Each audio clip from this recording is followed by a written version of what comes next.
Paz, meus queridos, parte de número 10, estudo capacitação ministerial, né? A gente ainda está dentro do estudo lá de concentração na oração, como ouvir Deus, como se relacionar com o Senhor Deus, e por aí vai, né? Isso é uma capacitação ministerial, né? Para a gente estar apto para executar a obra do Senhor Deus, né? Então vamos lá. Deus fala de diferentes maneiras, né? Muitas maneiras, inclusive o escritor de Hebreus vai falar, né? Hebreus capítulo 1, versículo 1 e 2, né? E quais são as 5 maneiras? A gente já falou um pouco no passado, a gente vai falar um pouquinho hoje, vamos continuar falando, né? Tem muita coisa para falar, muita mesmo. Então a maneira primária que Deus usa para falar é Bíblia, né? Leitura da Bíblia, leitura ou meditação ou estudo. Então a primeira coisa que Deus fala é na palavra, Bíblia, né? Segundo ponto é Espírito Santo, tá certo? Terceiro ponto é oração. Quarto ponto é igreja, né? Quando eu falo igreja eu não estou falando de prédio, eu estou falando de indivíduos, né? Você é uma igreja, eu sou uma igreja. Então quando nós dois conversamos acerca da palavra, o Senhor Deus está falando comigo, o Senhor Deus está falando com você. Então é o quarto ponto que ele fala. E o quinto ponto é as circunstâncias, né? Circunstâncias providenciais, circunstâncias ruins, circunstâncias boas. Tem aquelas circunstâncias de silêncio, Deus também fala, inclusive é a que ele mais fala ainda, a circunstância é em silêncio, né? Mas a do silêncio a gente vai trabalhar na outra parte, tá? Não dá para falar hoje. Então vamos lá. Então quando o Senhor Deus fala, né, no caso, nas maneiras que ele fala, ele provoca experiências, né? Por exemplo, Moisés teve uma experiência na sarça ardente lá do fogo, com fogo na sarça, né? No arbusto, né? Foi uma experiência. E Deus falou. Por ter falado, provocou uma experiência. Abraão teve uma experiência de ouvir a voz do anjo quando ele ia cortar o filho dele com o cutelo, né? No momento do sacrifício de Isaac. Mas o anjo bradou, né? Então foi uma experiência significativa para Abraão. Jacó lutou com o anjo, né? Durante uma noite inteirinha, né? E ouviu palavras, né? Ouviu o anjo falando com ele, ouviu o Senhor Deus conversar com ele a noite inteira, né? Isaac teve experiências, né, cavando poços, né, muitos poços inclusive, né, e o Senhor Deus falou com ele de muitas maneiras, né. Maria, né, o anjo apareceu para ela, né, você vai ficar grávida, o Espírito Santo vai te apoderar de ti, né, vai se apoderar de ti, uma expressão desse jeito. Então ela teve experiência dela. Paulo teve a experiência de uma luz o cercar no seu caminho, lá na estrada de Damasco, né, e isso tudo, então, quando Deus fala, ele provoca, eu estou só usando alguns termos, tá, alguns pontos aí. Quando ele fala, ele provoca experiências que marcam a nossa vida, que são significativas, né, para nós. Vamos lá. O que isso quer dizer? O que isso quer dizer, né, na maneira dele falar? Você já imaginou se o Senhor Deus, depois que ele falou com Moisés na sarça, ele falasse na sarça com Abraão, falasse na sarça com Isaac, falasse na sarça com Jacó, falasse na sarça com Davi, falasse na sarça com Eliseu, falasse na sarça com outros personagens da Bíblia? Ficaria um negócio repetitivo, né? Então, para cada pessoa, ele se revelou de uma maneira ou deu uma experiência diferenciada, né? Ou seja, o Senhor Deus é singular na sua maneira de falar, né? Ele fala de maneira individual, né? Ele fala no coletivo, mas também dá experiências para quem busca e para quem quiser no singular, né? Ele pode falar com você de maneira diferente, como ele pode falar comigo de maneira diferente, né? E isso ao mesmo tempo. Vai dar experiência diferenciada para você e experiência diferenciada para mim. Isso é o poder do nosso Deus, né? Não tem como explicar isso. Não é verdade? No capítulo 6 de Juízes, versos 21 e 22, a gente vê a experiência de Gideão, né? Ele preparou um sacrifício de carnes de animais lá para o anjo, bolo asmos, né? E quando ele viu o anjo face a face, falou, poxa vida, o anjo face a face do Senhor, né? Ele temeu muito. Então foi uma experiência significativa para Gideão. Então quando ele tem um detalhe, né? Um dos detalhes, ou se não, os mais importantes, né? Quando Deus fala, além dele provocar a experiência, ele está se revelando sua natureza divina. Então, em todo o Antigo Testamento, o Senhor Deus se revelou, Hebreus 1, 1 e 2, né? O Senhor Deus se revelou, fala, tendo o Senhor Deus falado aos nossos pais de muitas maneiras, né? Pelos profetas, hoje nos tem falado por seu Filho, né? E isso o escritor do Hebreus, né? Porque é algo recente, né? Jesus tinha acabado de ser assunto aos céus, né? Então foi em pouco tempo ali. Só que a partir de Atos dos Apóstolos, né? Quem fala conosco é o Espírito Santo, entende? Inclusive eu quero abrir um parênteses aqui para fazer um comentário. Não está dentro do estudo, não foi passado dentro do estudo na época que eu recebi esse estudo. Como hoje eu tenho um entendimento um pouco mais, vamos dizer assim, abrangente em outras áreas, está acontecendo no YouTube uma discussão muito, como é que eu vou dizer, muito infantil, né, com relação ao nome de Jesus, né? Tem uns chamando o nome de Jesus de porco, quem fala Jesus está adorando porco. Então tem umas coisas absurdas, né, com relação ao nome de Jesus, né?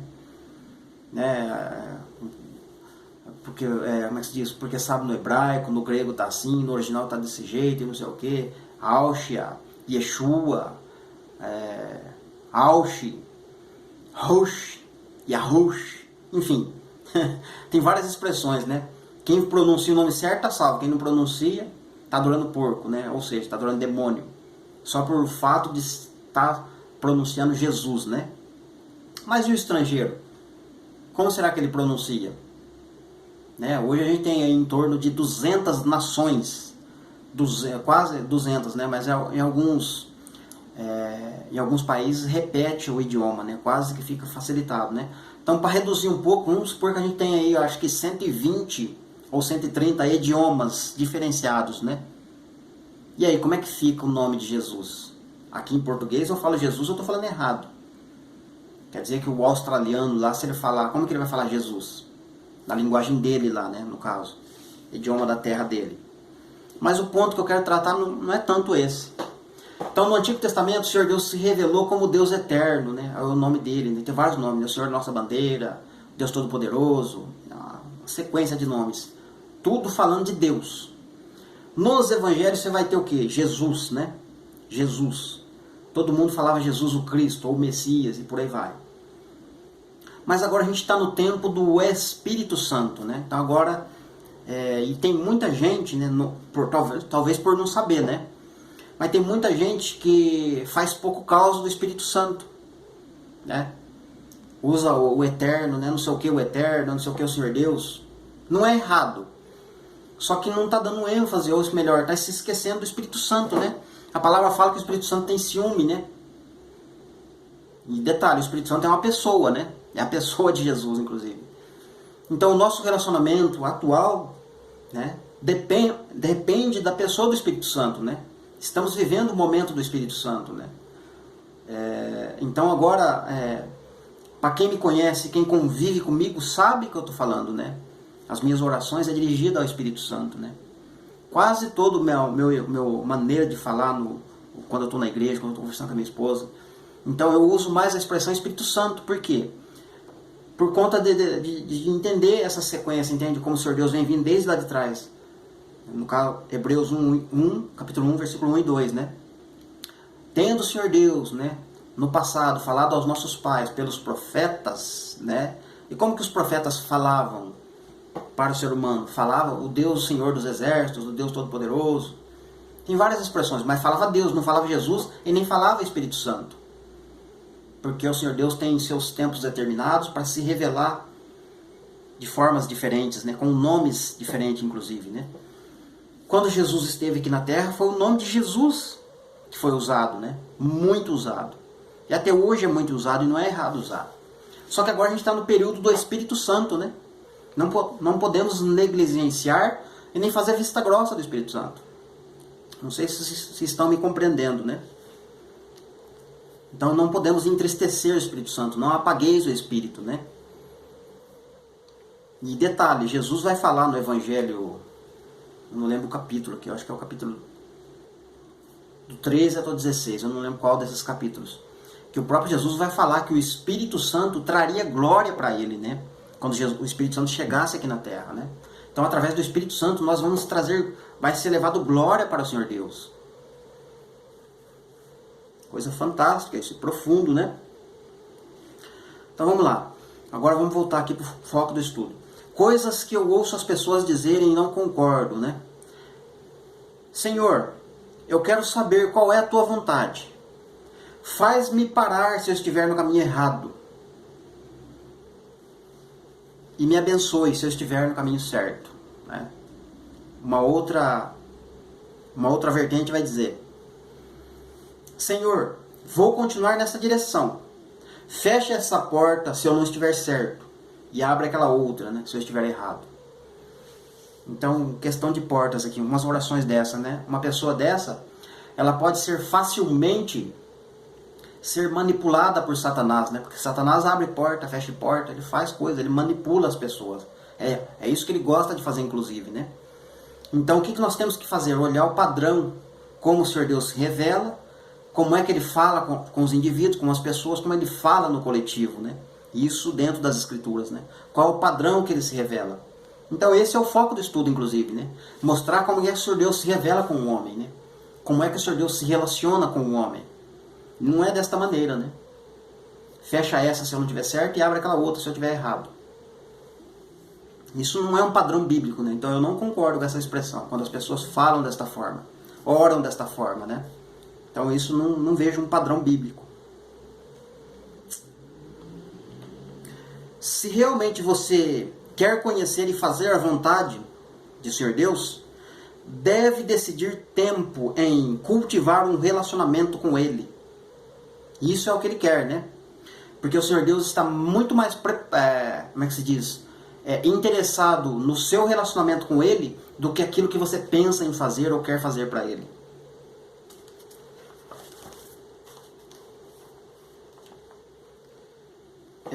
A gente vê uma expressão lá no Evangelho, capítulo 14, verso 8, de Filipe. Jesus está se revelando, né, aos poucos para os seus discípulos, está revelando como que ele se relaciona com o Pai, isto é, o Senhor Deus. E aí Filipe vai dizer: Jesus, mostra-nos o Pai e isso nos basta. Olha a mancada do Filipe. A resposta de Jesus, né? Há tanto tempo eu estou convosco e ainda não me conheces? Quem vê a mim vê o Pai. Como dizes tu, mostra-nos o Pai? Não crês que eu estou no Pai e o Pai está em mim? As palavras que eu digo, eu não os digo por mim mesmo, mas o Pai que permanece em mim é quem faz as suas obras por mim. João 14, 9 e 10, né? A resposta de Jesus. Então veja bem, nós também, dependendo da situação, a gente dá mancada como essa, né?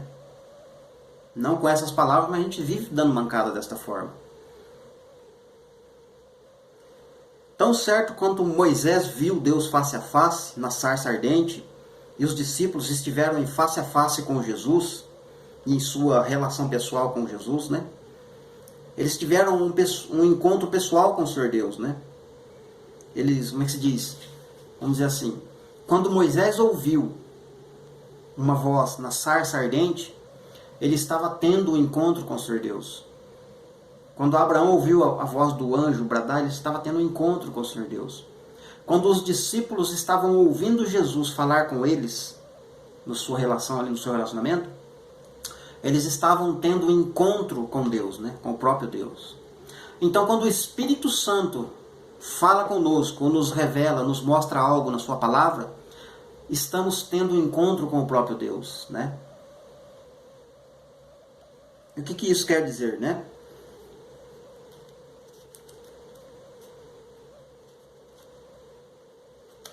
Então, vamos lá.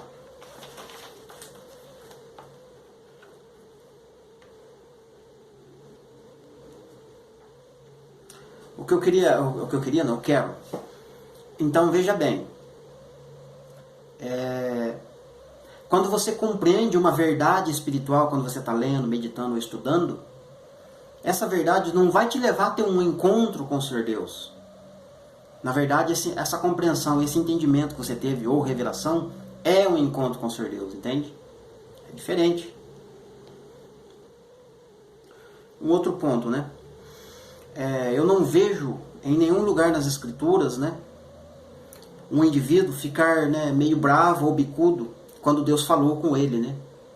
Você veja lá, quando o Senhor Deus falou com Moisés, Moisés não ficou bicudo, né? Ainda que ele rateou, teimou, mas ele estava mais preocupado com ele, né? Isto é, ele estava vendo a força do braço dele, Quando Deus falava, você vai livrar Israel do Egito, Moisés. Ele olhava para dentro dele e falava, pô, quem sou eu para ir no Egito livrar Israel, né? Então ele estava olhando para ele. Os olhos dele estavam olhando nele, ele não estava olhando para quem ia executar aquilo. E assim, vamos lá.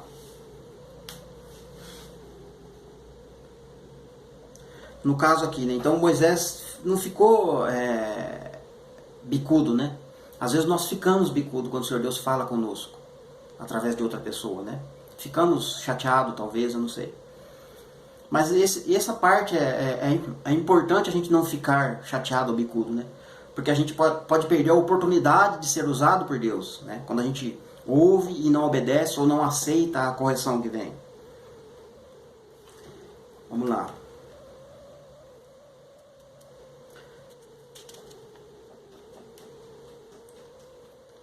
Em Êxodo, capítulo 4, verso 14 até o 16, tem um episódio lá.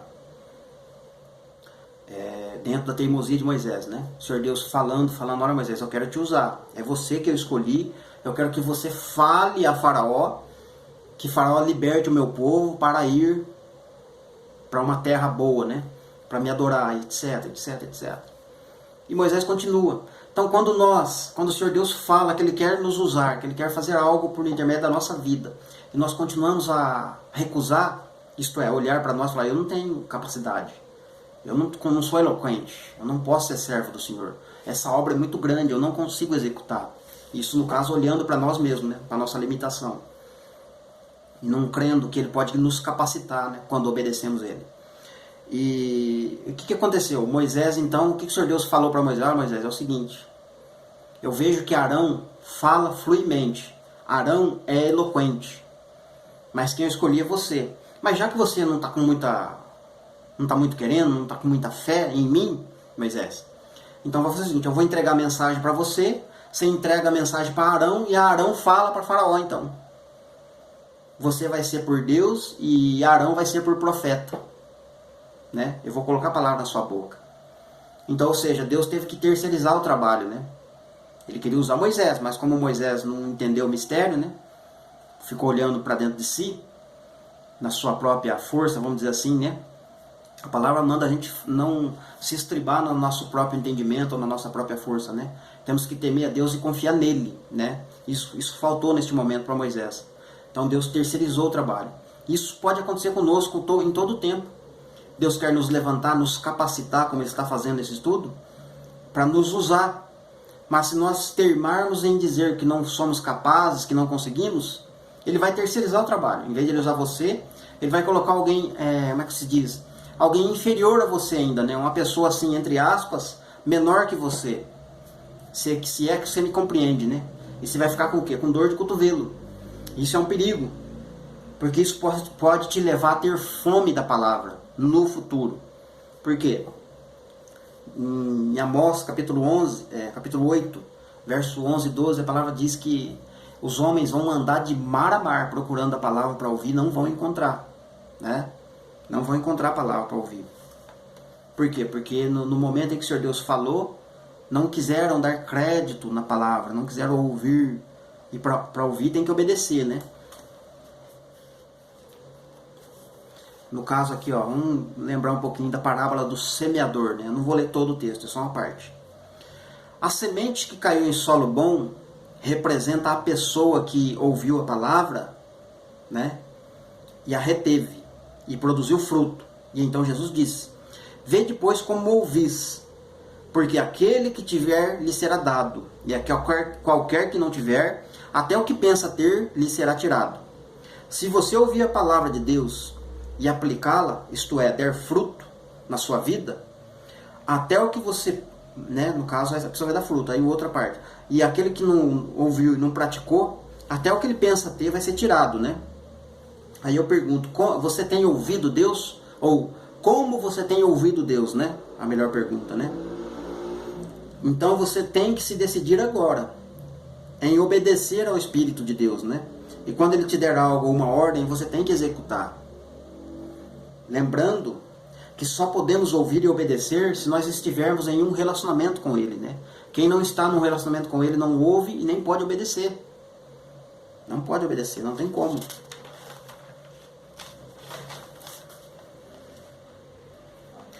muitos são os planos no coração do homem, mas o desígnio do Senhor, este vai prevalecer, né?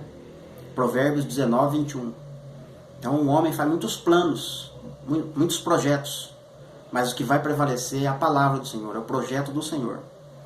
Então por isso a gente precisa o quê? Se relacionar com Ele e seguir Ele um dia de cada vez, né? Não tem jeito. Temos que depender dEle, é isso que Ele quer. Um dia de cada vez. Isaías 55, 8, né? Os meus pensamentos são mais altos do que os seus pensamentos, e os meus caminhos não são os seus caminhos, né? Então temos que andar com Ele para andar nos caminhos dEle. Vinde, subamos ao monte do Senhor, na casa do Deus de Jacó, para que nos ensine os seus caminhos, de sorte que andemos em suas veredas, né?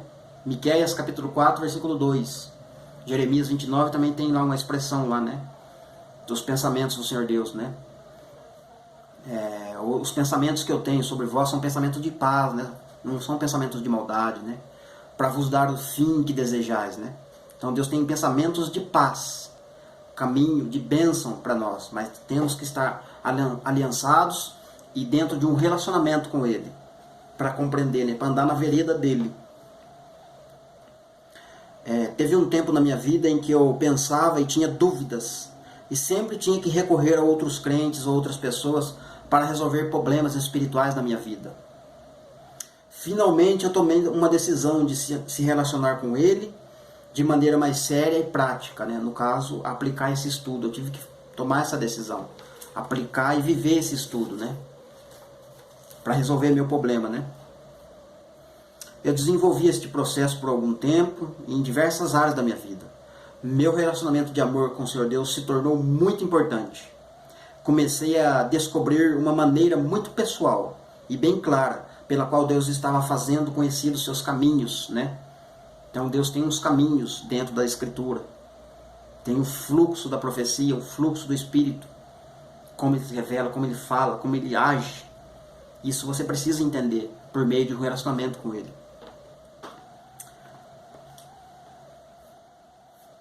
Segundo aos Coríntios 2, 14 e 15, né? Ora, o homem natural não aceita as coisas do Espírito de Deus, pois lhes são loucura, e não pode compreender porque elas se discernem espiritualmente. Nessa primeira parte a gente já falou um pouco antes, mas aí a palavra continua dizendo, né? A sequência do verso, né? Mas o que é espiritual discerne bem, e não é discernido por ninguém. Então se você estiver andando com o Senhor Deus em um relacionamento com Ele, você é capaz de discernir todas as coisas, né?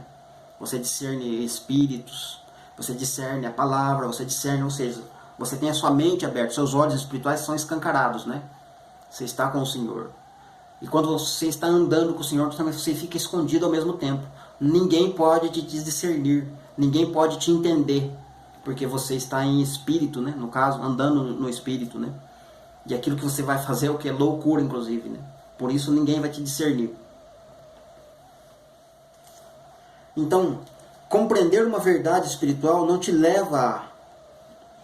não vai levar a pessoa a ter um encontro com o Senhor Deus, porque essa verdade é o encontro com Ele, né?